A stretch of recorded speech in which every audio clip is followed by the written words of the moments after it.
Dhammapada. One of the greatest literary works of the early Buddhism is the Dhammapada, which was placed among the smaller sayings in the first basket of sutras, although it contains 423 stanzas and 26 chapters. Put together from highlights of Buddhist ethical teachings, it was in existence by the time of Emperor Ashoka in the 3rd century BC. It begins with the idea that we are the result of our thoughts, pure or impure. Those who harbor resentful thoughts towards others, believing they were insulted, hurt, defeated, or cheated, will suffer from hatred, because hatred never conquers hatred. Yet hate is conquered by love, which is an eternal law. Those who live for pleasures with uncontrolled senses will be overthrown by temptation. Those who cleanse themselves from impurity, grounded in virtues, possessing self-control and truth, are worthy of the yellow robe.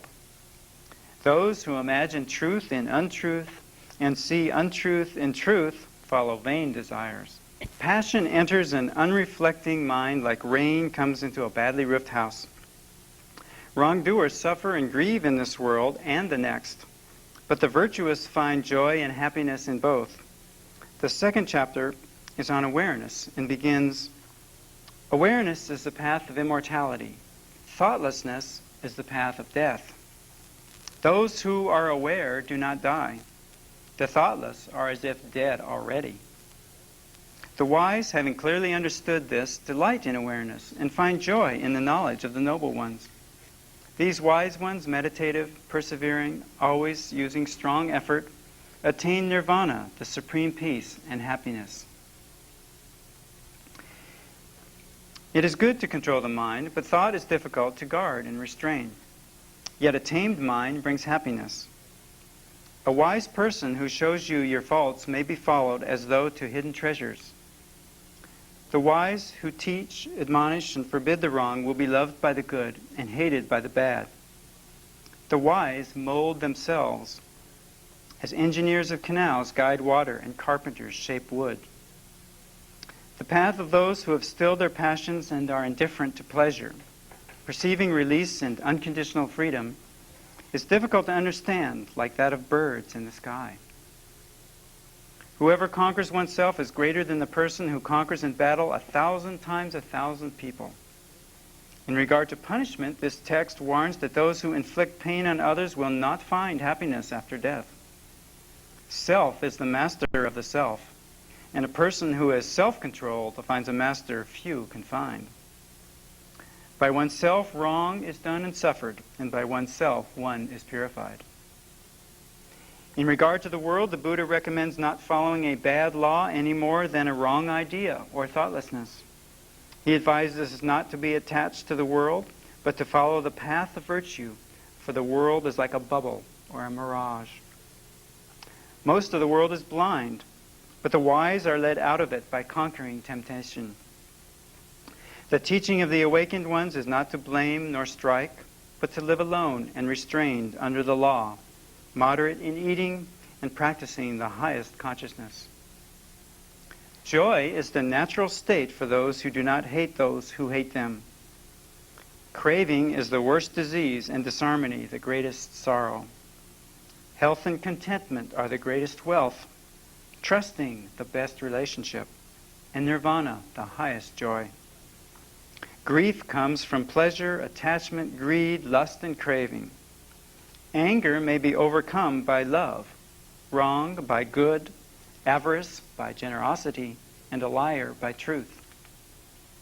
The wise hurt no one and always control their bodies. There is no fire like lust, no chain like hate. There is no snare like folly, no torrent like craving. The faults of others are easy to see, our own are difficult to see. A person winnows others' faults like chaff, but hides one's own faults like a cheater hides bad dice. If a person is concerned about the faults of others and is always inclined to be offended, one's own faults grow, and one is far from removing faults. Anyone who tries to settle a matter by violence is not just. The wise consider calmly what is right and wrong, proceeding in a way that is nonviolent and fair. For the Buddhist, one is not noble because of injuring living beings. Rather, one is noble because one does not injure living beings. Whoever realizes that all created things suffer, perish, and are unreal transcends pain. There is no meditation without wisdom, and no wisdom without meditation. For in meditating, one becomes wise. But in not meditating, wisdom is lost. Whoever has wisdom and meditation is close to nirvana. Lift up yourself by yourself. Examine yourself by yourself. Thus, self-protected and attentive, you will live joyfully, mendicant. For self is the master of self. Self is the refuge of self. Therefore, tame yourself like a mendicant tames a noble horse. Joyful and faithful in the doctrine of the Buddha, the mendicant finds peace, the joy of ending natural existence. No one should hurt a holy one, but no holy one should strike back. The sooner the wish to injure disappears, the sooner all suffering will stop. The holy are free of all attachment, anger, and lust. Though having committed no offense, the holy bear reproach, ill treatment, and imprisonment. They are tolerant with the intolerant, peaceful with the violent, and free from greed among the greedy, speaking true words that are useful and not harsh. The holy call nothing their own, letting go of attachment to humans and rising above attachment to the gods. Eventually, a holy one knows one's former lives, perceives heaven and hell, and reaches the end of births, having attained perfection.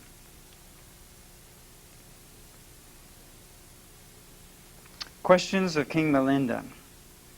Another great literary work of the Theravada, Way of the Elders school of Buddhism, is the Questions of King Milinda.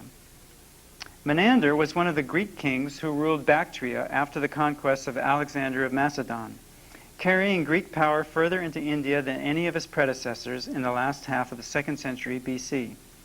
His name having been Hinduized to Milinda by the unknown Buddhist author who wrote this work a century or so later. The philosophical dialogue is preceded by a prophecy from the previous lives of the two individuals, whereby the Buddha foretold they would have this discussion some 5 centuries hence. While living as a god in a heavenly world, Mahasena is persuaded to be reborn as Nagasena so that he could help to enlighten this king. King Milinda delights in philosophical discussion and has never met his match until he encounters Nagasena. He asks the sage every difficult question he can think of and is continually amazed at the sagacious replies of Nagasena.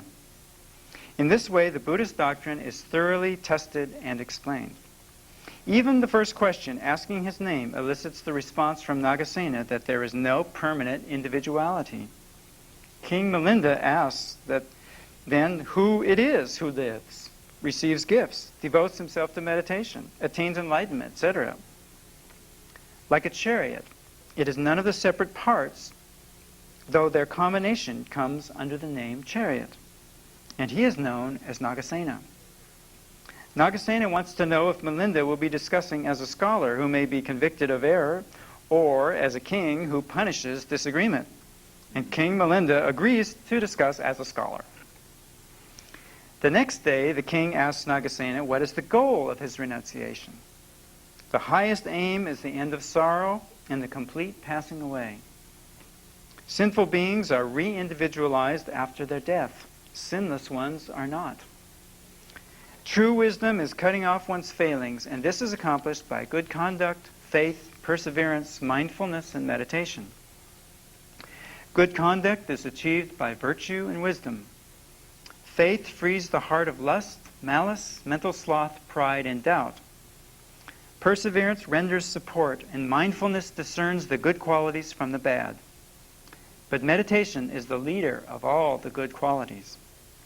The one who will not be born again is more aware, and though suffering physical pain, is free of mental pain.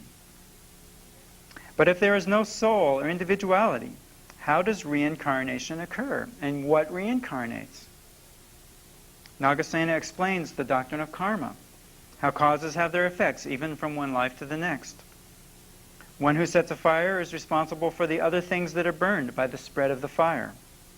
A person who prepares poison and drinks it oneself as well as giving it to others is responsible for one's own pain and shares responsibility for the pain of the others too.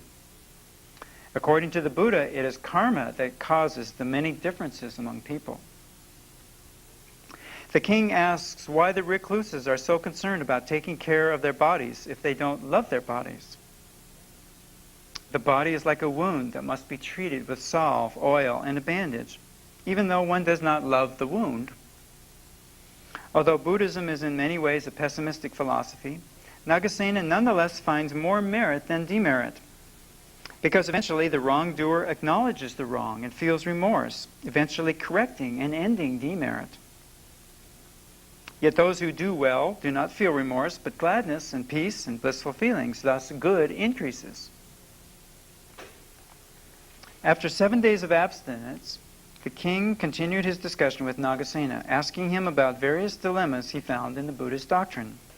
Nagasena solves every problem by giving various illustrations. For example, the Buddha admitted Devadatta to the order, even though he knew he would cause a schism, because he perceived that even this contact with the Buddha would keep Devadatta from becoming even worse. Social prejudice is transcended as even a prostitute is able to perform a miracle by the power of truth. 11 advantages come to those who feel love toward all beings and put it into practice. Such people sleep in peace, awake in peace, have no sinful dreams, are dear to people and spirits, watched over by the gods, not harmed by fire nor poison nor sword, are easily tranquilized, calm, undismayed by death, and if arhatship is not attained, are reborn in the Brahma world. Though of a loving disposition, Prince Sama was shot by a poisoned arrow, because the virtues are not inherent in the person, but are only effective at that moment while in use. The king is convinced that the felt presence of love has the power to ward off all evil mental states. Nagasena agrees heartily. Yes, the practice of love is productive of all the virtuous conditions of mind, both in good and in evil ones. To all beings whatsoever who are in the bonds of conscious existence is this practice of love of great advantage, and therefore ought it to be sedulously cultivated. The king asks Nagasena whether virtue or vice is more powerful. The karma from vice seems to be effectively punished. This balancing, in fact, causes it to die away rather quickly, while virtue, because of its grandeur, lasts for a long time. Because virtue is rarely rewarded immediately, as vice is often so punished, the results of virtue usually are received more abundantly in the lives to come. Also, according to Nagasena, vice only affects the doer, while virtue overspreads the whole world of gods and people. By giving the individual no peace, the remorse from wrongdoing leads more quickly to the eradication of that evil. Finally, at the end of their discussion, King Milinda ordered a building constructed for Nagasena and the monks, turned his kingdom over to his son, abandoned the household life to become homeless, grew in insight, and eventually became an arhat himself. Community, Sangha. After the Buddha's death in 483 BC, the first Buddhist council was held by Mahakassapa, during which Ananda recited the discourses on the doctrine and Dupali the rules of the discipline. These were then memorized and became the first two baskets of the Pitaka, the Sutta and the Vinaya, respectively. Buddhism added abstinence from intoxicants to the 4 cardinal rules of abstaining from violence, stealing, lying, and sexual misconduct. At Buddhist gatherings, the Pratimoksha Sutra was recited, followed by confessions of monks who felt they had violated any of it.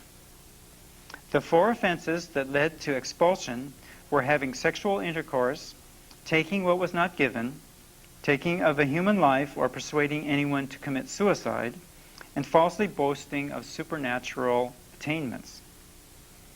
The 13 offenses deserving suspension included sexual misdemeanors, harming living beings by building a hut, falsely accusing another monk of a major offense, persisting in causing divisions in the community, and refusing to move when admonished by other monks. Other minor violations were eating between meals, attending secular entertainments, using unguents and jewelry, using high or luxurious beds, and handling money. A century after the death of the Buddha, the monks of Vaishali relaxed the rules on 10 minor points, leading to contributions of money to the monks, which was protested by the elder Yasa, who organized a council to condemn the changed rules. The Easterners from Vaishali became known as Mahasanghikas, and the traditional Westerners, Theravada. According to tradition, Theravada soon divided into 11 sects and Mahasanghikas into 7. Thus, Buddhism was administered locally, though a monk could reside in any monastery, irrespective of sect. In the 3rd century BC, the Emperor Ashoka tried to unite the Buddhists, but he was stricken with remorse when his minister beheaded monks refusing to comply. Advised by the most learned monk of the time, Moggalliputta Tissa, all monks who did not follow the Theravada were dismissed from the community, and refutations of heretical views were published in the Katavatu of the Abhidhamma basket. The number of sects was reduced, but others later denied that Ashoka ever held such a council. Regardless of whether that council was held, the support of Ashoka for Buddhism greatly expanded its influence, so that it was even adopted and promoted by Greek rulers such as Menander. The deification of the Buddha by the non-Theravadins led to the ideal of the Bodhisattva, or future Buddha, instead of the mere Arhat. Bodhisattvas are enlightened persons who postpone their own nirvana in order to help save all sentient creatures. This, along with the conception of the pure mind, Vijnana, eventually led to the greater vehicle of Mahavajna Buddhism. According to Edward Konza, the earliest part of the Prajnaparamitra Sutra is from the 1st century BC. It explains that the Bodhisattva, comprehending the truth, does not retire into the blessed rest, but dwells in wisdom to help others. In this wisdom, one finds that all truths are empty. The Bodhisattva, assured of future Buddhahood by previous Buddhas, whether absorbed in trance or not, knows the essential original nature. Seeing everything and everyone as illusion, the Bodhisattva is not attached to anything, while guiding all beings to nirvana. The world is transcended in this practice of wisdom, the highest perfection. Later, during the Christian era, this form of Buddhism was to spread into China and throughout Asia. Among the major religions, Buddhism is unusual, like Jainism, in that it did not originally believe in God, though it recognized gods and goddesses and heavens and hells. Less stringent and more popular than the ascetic Jainism, its emphasis on ethical behavior and the quest for enlightenment appealed to both those who renounced the world and lay people. Though it also offered excellent individual models of ethical behavior and friendly attitudes, except in its religious community, it was unable to convert society as a whole to its way of nonviolence any more than Jainism could. Nevertheless, in my opinion, both Jainism and Buddhism even more provide outstanding examples of supremely ethical attitudes and actions. They were not afraid to criticize the priestly corruptions of Brahmanism, nor the violent ambitions of the ruling class, the Kshatriyas. Mahavira and the Buddha were great teachers and leaders, and the non-theistic religions they founded nourished and enriched the spiritual tradition of India and encouraged ethical behavior among its people. Perhaps the greatest contribution they both made was to make nonviolence a noble path in a culture where the word for noble, Aryan, had stood for racism based on color and the violent conquest of India. Their devotion to truthfulness and their ability to live simple lives with few material possessions, as well as their chastity, kept their lives relatively pure and free of entanglements and exploitation. Though surely not without their individual imperfections and occasional schisms, the good contributed to the world by these teachings and the lives of their best followers can hardly be underestimated. Political and social ethics. So far, most of our knowledge about the ethics of ancient India has come to us from the religious writings of the Vedas, the Brahmanas, Aranyakas, Upanishads, Jainism, and Buddhism. These are the oldest sources, as there were no significant historians of ancient India except for the Greek and Roman accounts of Alexander's conquests. Later, we shall see what epic poetry revealed about Indian civilization. This lecture will review what we do know about the history of ancient India, and then examine the writings about dharma, which means law or duty or virtue, politics, and pleasure. As we learned from the Vedas, ancient India was ruled by kings and councils of prominent men in various degrees of monarchy or republican influence. Megasthenes, a Greek ambassador to India shortly after Alexander's death, wrote a book on India stating that monarchies were dissolved and democratic governments were set up in the cities. Jainism and Buddhism flourished particularly in the independent clans. According to Buddhist texts, in the 6th century BC, there were 16 major states in northern India, of which Magadha, Kosala, and Vatsa were the most powerful. Our last chapter recounted how Kosala massacred the Shakya clan. After Buddha's death, Kosala also took over Kashi. Vatsa was a prosperous country known for its fine cotton. Its capital was Kaushambi. Their heroic king, Udayana, was descended from the Kurus of Bharata and was the subject of several poems and dramas. He was captured by the cruel king Pradyota of Avanti, but he contrived to escape with the help of Pradyota's daughter. Interested in Buddhism, Udayana was converted by Pindola, but not before he had tortured Pindola with brown ants while in a drunken rage. Magadhan ascendancy. Magadha rose to imperial power during the long reigns of Bimbisara, which was from about 544 to 491 BC, and his son Ajatashatru, which was about 491 to 460. Their relations with the Buddha have already been discussed in the last lecture. Only 15 years old, when he was anointed king by his father, Bimbisara conquered Anga, which had defeated his father. His son was installed in its powerful capital at Champa, and his diplomatic and matrimonial relations with Pradyota of Avanti also enhanced his power with the annexation of Kashi.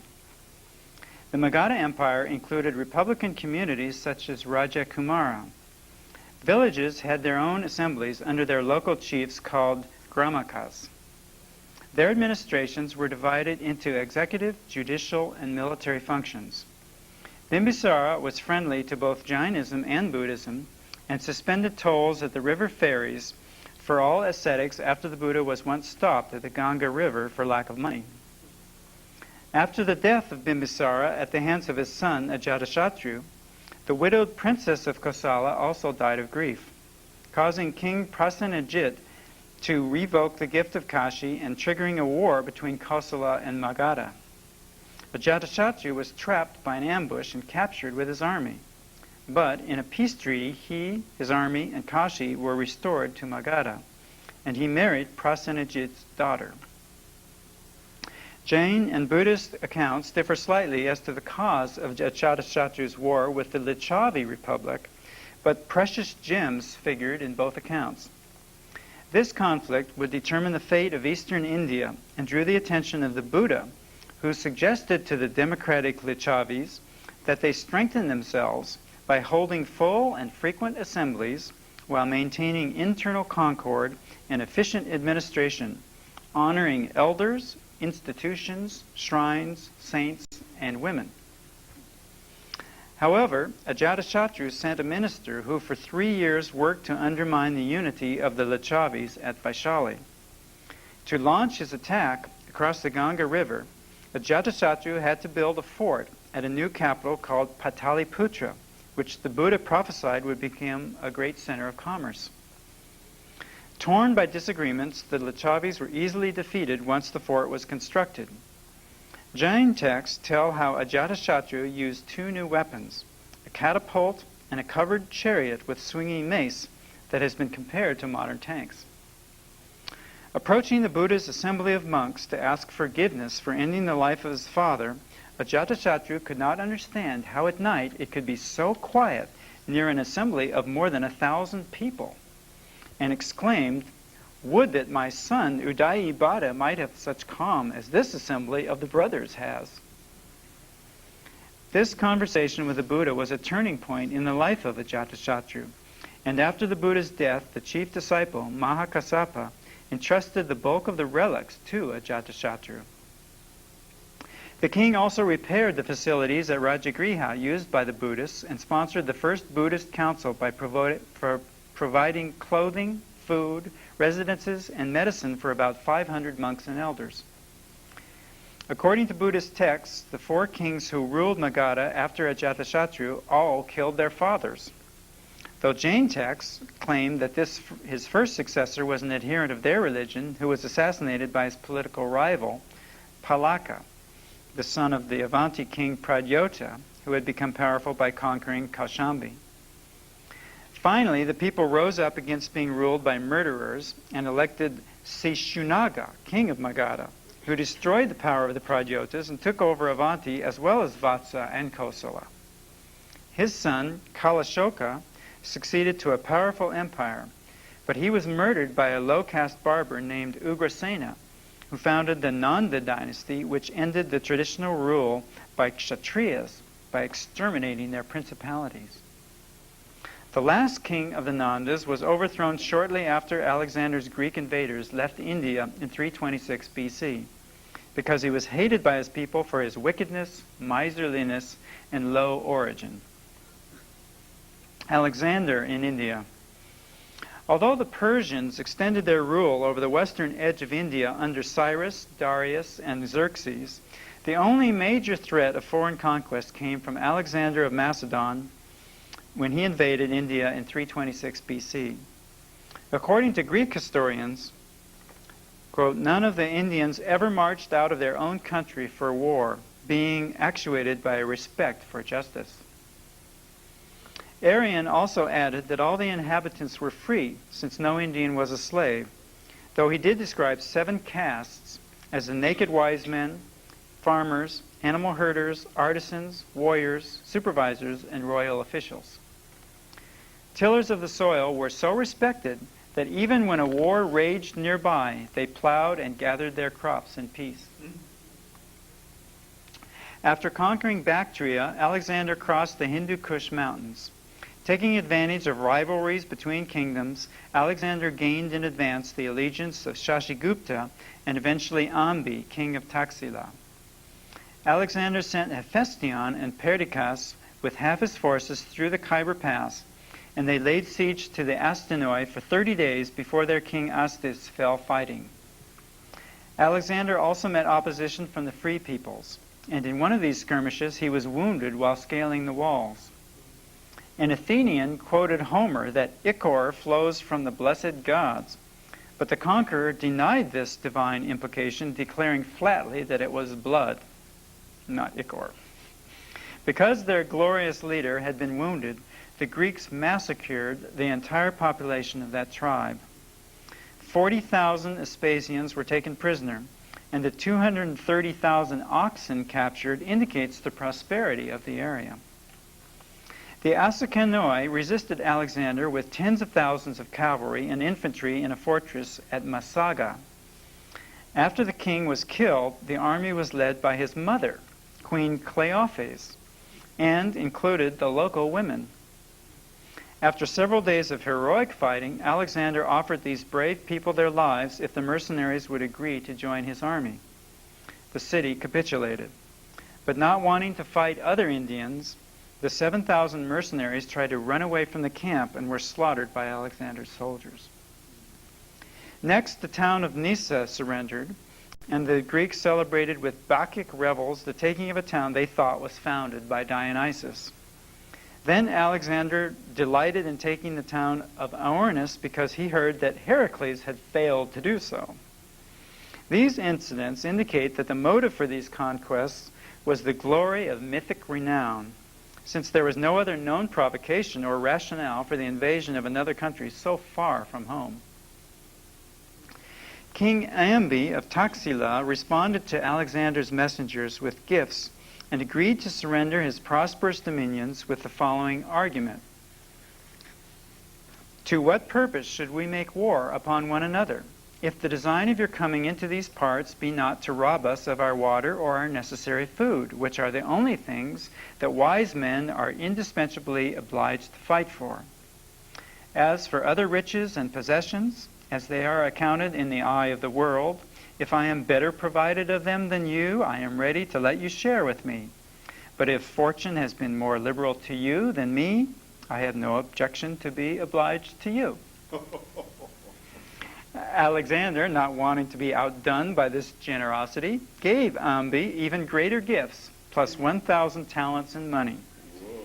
However, a Macedonian military governor was appointed over Taxila, and Ambi provided military support to help the Greeks fight his Indian enemies. A naval officer named Onesicritus heard a lecture on ethics from the wise teachers who received free food in the Taxila marketplace.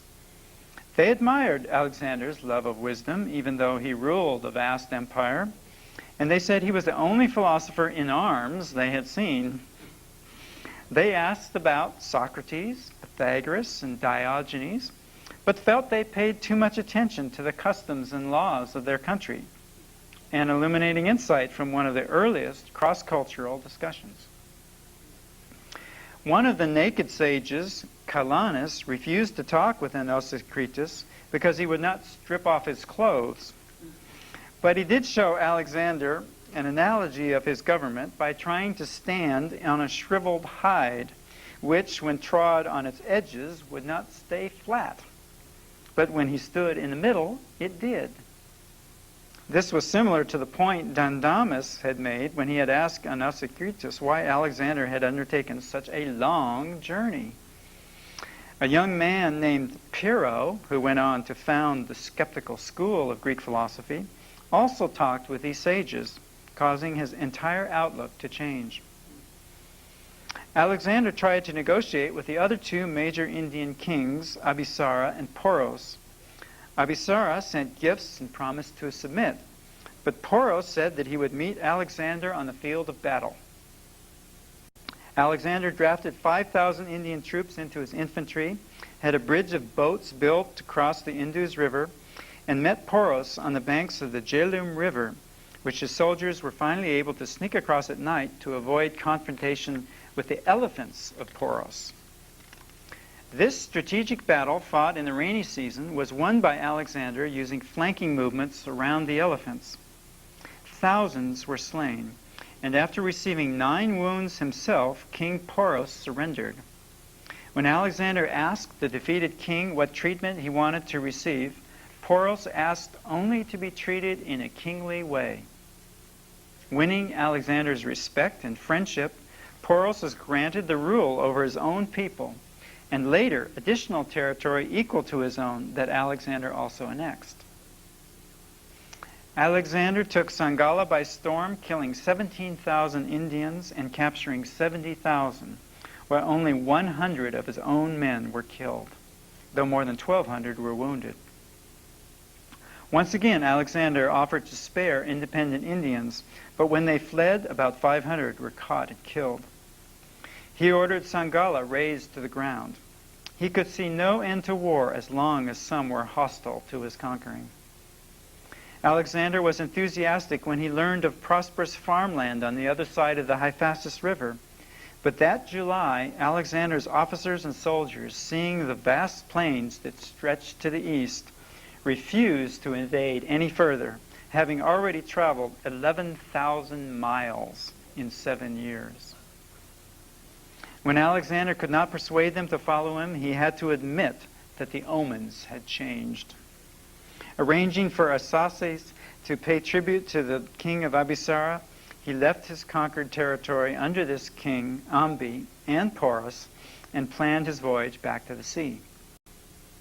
Having built a fleet of 1,000 boats, in November 326, Alexander began the voyage down the rivers to the sea.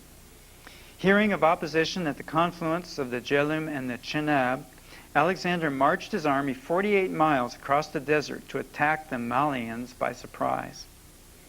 Alexander led the attack personally, and the Greeks killed about 5,000 Indians.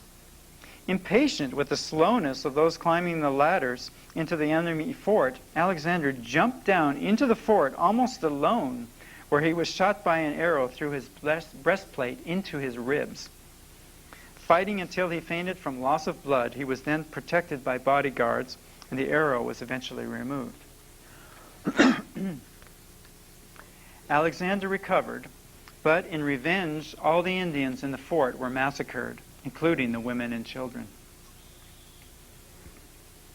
Other independent cities of Brahmins revolted, and all the instigators were slain by the Greeks. Fugitives, though, were spared. After this bloody detour, Alexander and his men returned to their ships and sailed down the Indus to the sea and returned to Babylon. On his boat, Alexander questioned 10 of the naked sages he captured for persuading Sabas to revolt. Known for their pertinent answers to questions, Alexander threatened to kill those who gave inadequate responses. According to Plutarch, these philosophers declared that the cunningest animal is the one people have not found out. That to be most loved, one must be very powerful without making oneself too much feared. And that a decent person ought to live until death appears more desirable than life.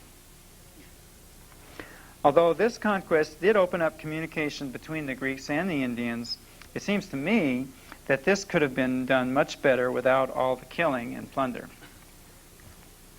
Mauryan Empire. Alexander's conquests affected only the westernmost portion of India, as most of the empire of the Nandas remained intact. However, within a year or two of Alexander's departure, this great empire was overthrown not by the Greeks, but by Chandragupta, the founder of the Mauryan dynasty. According to Greek historians, the young Chandragupta met Alexander, angered him, and was ordered to be killed, but fled. A Pali work describes how Chandragupta and his minister Chanakya recruited an army from the disaffected people of the Punjab who had resisted Alexander, and then overthrew the existing government of India. The Greek satraps Nicanor and Philippus were killed, and when Alexander's empire was divided up after his death in 323, the Indus Valley had already been lost to Chandragupta, and Eudemus left India in 317. Seleucus, the ruler of the eastern portion of the Greek Empire, encountered Chandragupta in 305 and had to cede the Hindu Kush mountain area for 500 elephants, which enabled him to defeat Antigonus at Ipsus. Megasthenes was sent as the Greek ambassador to the court at Pataliputra, where he wrote a book on India. A royal road of more than 1,000 miles connected the northwest territory with this capital. Megasthenes described how this vast empire was ruled by Chandragupta, who conducted public business and judged causes throughout his waking day. Provinces were ruled by governors and viceroys, and the emperor himself with the help of his council. An intelligence system which included courtesans reported to the king. Irrigation was regulated, and the army had more than 600,000 men. But they were outnumbered by the farmers, whose work was respected even in wartime. Literary legends portray Chanakya as the genius behind the throne and the author of Kautilya's Arthashastra. The Jain tradition claims that in the last days of his life, Chandragupta was converted and joined their migration led by Bhadrabahu. Chandragupta ruled for a quarter of a century and was succeeded by his son Bindusara, who ruled for about 27 years. According to a Tibetan source, Chanakya also helped Bindusara destroy 16 towns and master all the territory between the eastern and western seas. Bindusara corresponded with the Syrian king Antiochus I, offering to buy wine, figs, and a sophist. But Greek law prohibited the selling of a sophist. Bindusara appointed his son Ashoka viceroy of Avanti. In about 273 BC, Ashoka became emperor of India. Ashoka.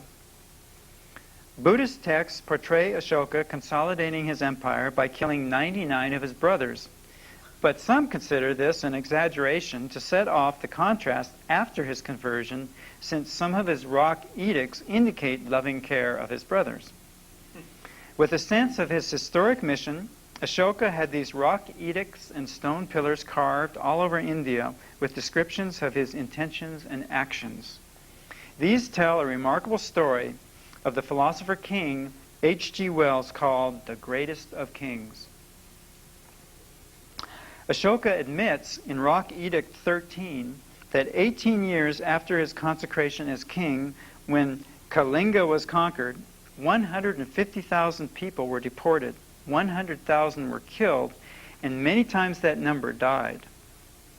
Yet, after that, he was converted to justice, or dharma, loved it, and taught it. With great remorse, Ashoka transformed himself and attempted to transform his kingdom and the world, though he warns offenders that they might be executed if they disobey. Eliminating capital punishment was not one of his reforms, although he did often delay executions.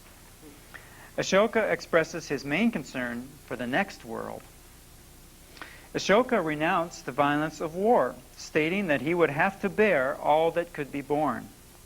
He refused to conquer weaker and smaller states, allowing even forest tribes an equal sovereignty. He wanted all people to enjoy the benefits of non-injury, self-control, fair conduct, and gentleness. As a benevolent monarch, he declared all people his children and expressed his desire that all his children obtain welfare and happiness both in this world and the next. He thus engaged in preaching, but also worked hard to serve his people. Instead of organizing military expeditions, he sent out peace missions throughout his kingdom and beyond to teach virtue and conversion to a moral life by love. In another rock edict, Ashoka said he has been an open follower of the Buddha for 2.5 years. He abolished royal hunting and animal sacrifices in the capital, reducing the palace's killing of animals for food from several thousand a day to 2 peacocks and an occasional deer. And he promised to eliminate even those 3. He banned sports involving the killing of animals and cruel animal fighting.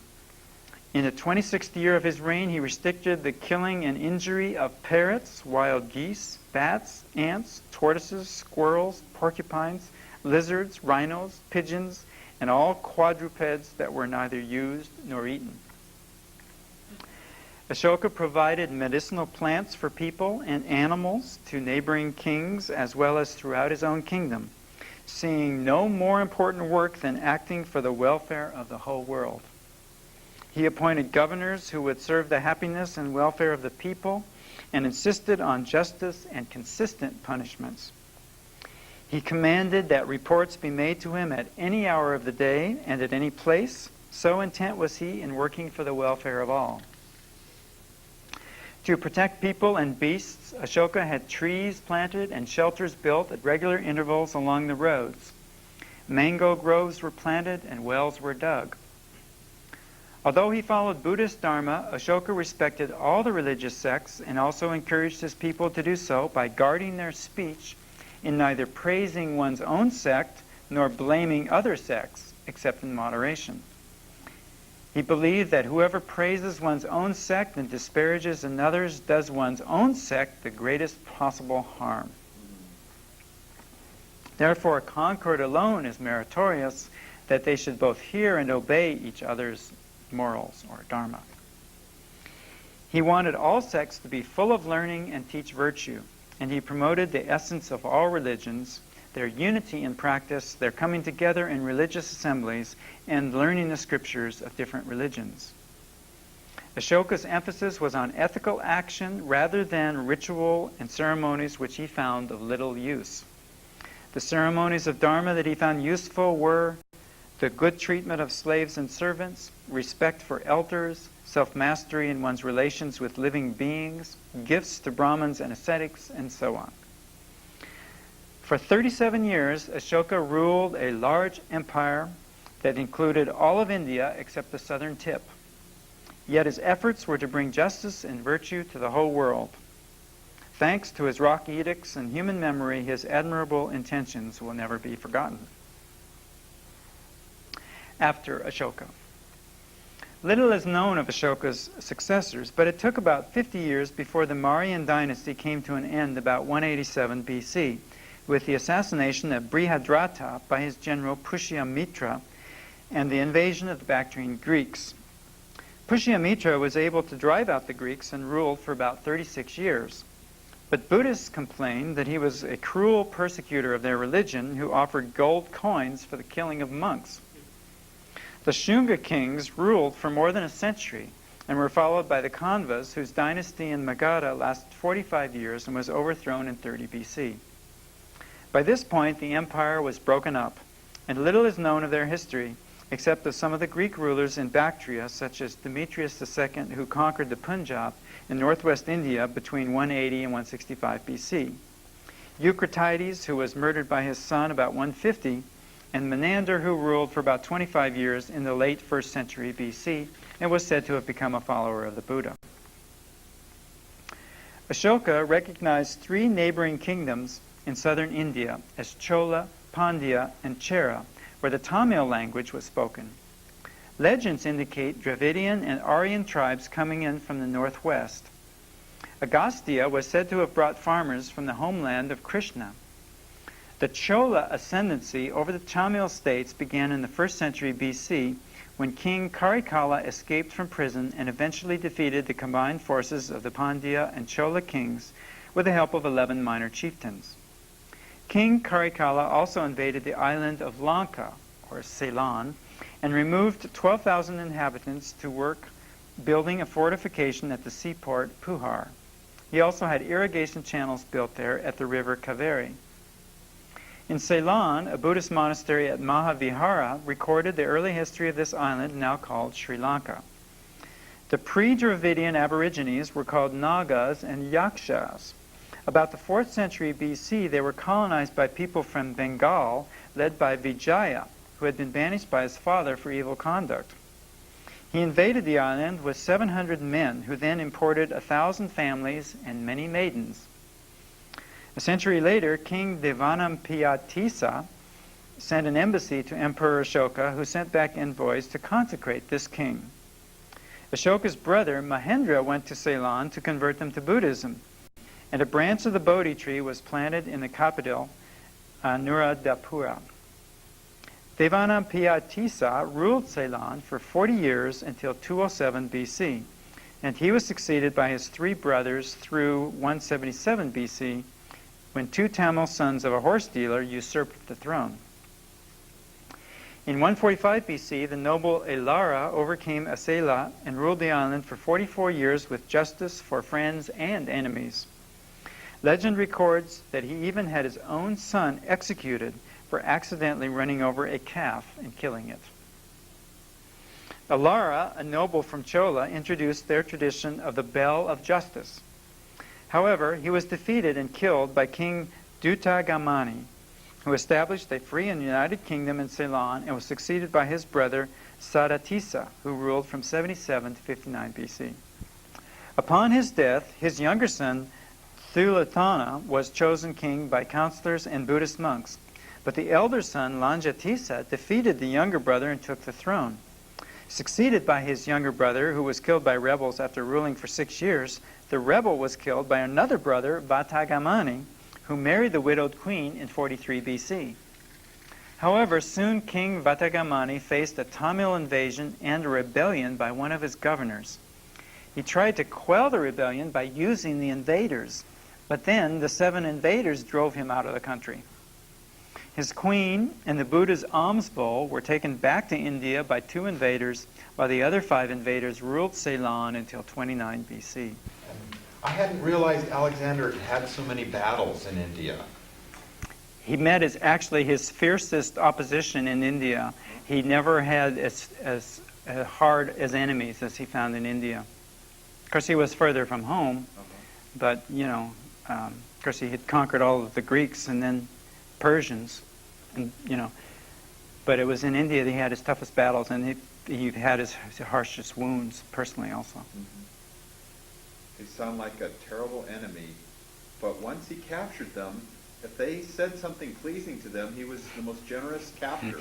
As long as they went along with them, right, he got to know them, yeah, then he would... of course, he was also co-opting them sort of too. He was saying, so, well, like, you'll be my governor, you'll govern under me now, then I'll... So, carrot and stick, he's using both punishments and rewards to manipulate behavior or whatever. Shep, did you have a point?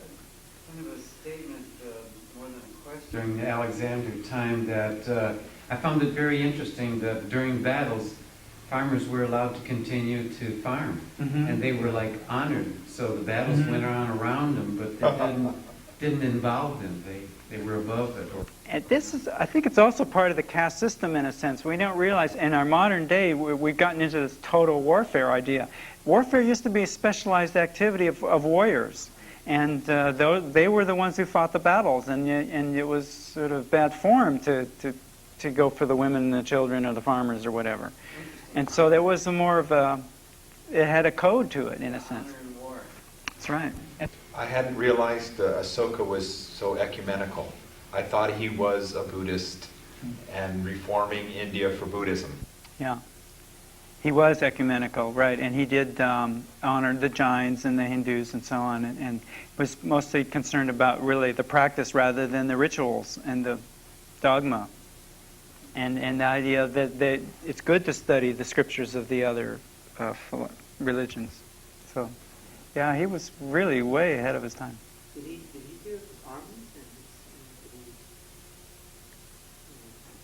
Well, when he first became emperor, there was a lot of people were killed, and he wasn't so good. Then he had some sort of a transformative experience.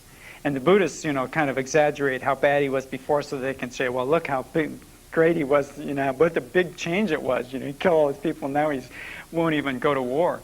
But he did renounce war according to the edicts. He wouldn't, and he let, like, even the smallest tribe just do whatever they wanted. And he would just kind of grin and bear it, so to speak. I mean, do we have any idea how he... I'm just curious because how did he maintain his empire? Well, it seemed to work. I mean, I believe that it works better that way. But unfortunately, India does not have a great historical tradition like the Greeks and the Romans and the Chinese, and so we don't really have histories. And if it wasn't for these rock edicts, we wouldn't even know this about Ashoka. It was because they had these things carved on these pillars all over India. And again, it could be PR. I mean, we're only basically, public relations, we're only getting what he publicly proclaimed about himself, and, the legendary tradition, a little bit from the Buddhists and the Jains in some of their writings. So it's hard to know for sure, how one-sided those edicts are. And what was the actual, practice.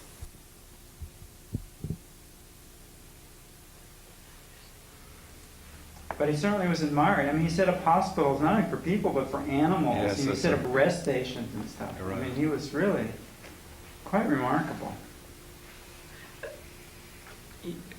So when does this period end, the one that you're discussing right now? 30 B.C. And so what's the state of Buddhism with the Buddhist teachings? Well, this is in the transition into the Mahayana, which became sort of an expansive form of Buddhism, because this idea of the Bodhisattva is you're going to go out and help everyone become enlightened. And so therefore there was sort of this, proselytizing zeal in a sense. And so then Buddhism began to spread to China and Tibet and Southeast Asia, and eventually practically disappeared from India, except southern India and Sri Lanka. And you said it was Ashoka's brother that you said? Well, Ashoka himself was pretty much of a proselytizer himself, and he sent not only his brother, but he sent out peace missions instead of war invasions, So he was trying to spread this idea of Dharma. It could be Buddhist, they easily interpreted as Buddhism, but it didn't have to be Buddhist. Basically, it was the idea of virtue and justice and so on. So who took the Buddhist teachings to